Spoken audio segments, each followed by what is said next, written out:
മലയാളത്തിലെ സന്ധികൾ. സന്ധി എന്നാൽ ചേർച്ച എന്നാണ് അർത്ഥം.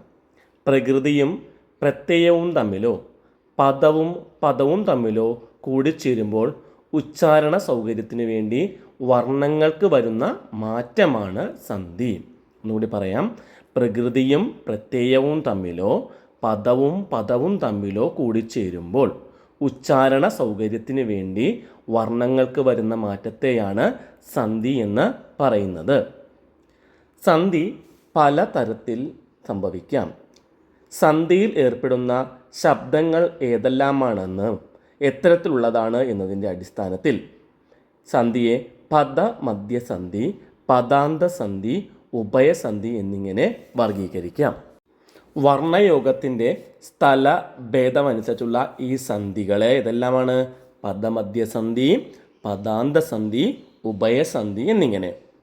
പ്രകൃതിയും പ്രത്യയവും കൂടിച്ചേരുമ്പോൾ പദമധ്യത്തിൽ നടക്കുന്ന മാറ്റമാണ് പദമധ്യസന്ധി. പ്രകൃതിയും പ്രത്യയവും കൂടിച്ചേരുമ്പോൾ പദമധ്യത്തിൽ വല്ലതും മാറ്റവും നടന്നിട്ടുണ്ടെങ്കിൽ അത് പദമധ്യസന്ധി.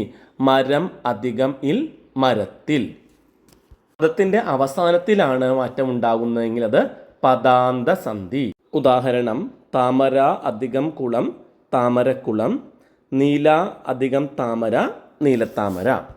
പദമധ്യസന്ധിയും പദാന്തസന്ധിയും കലർന്നു വരുന്നതാണ് ഉഭയസന്ധി.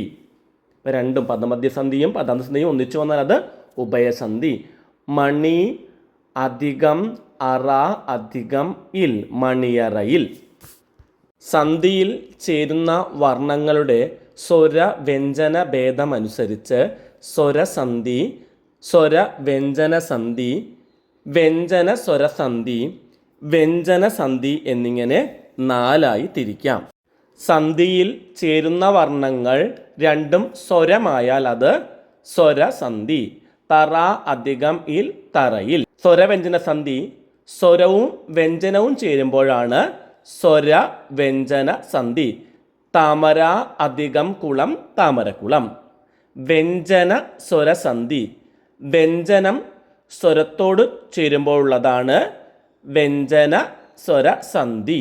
കൺ അധികം ഇല്ല കണ്ണില്ല. വ്യഞ്ജനങ്ങൾ തമ്മിൽ ചേരുമ്പോഴുള്ളതാണ് വ്യഞ്ജനസന്ധി. കടം അധികം കഥ കടങ്കഥ.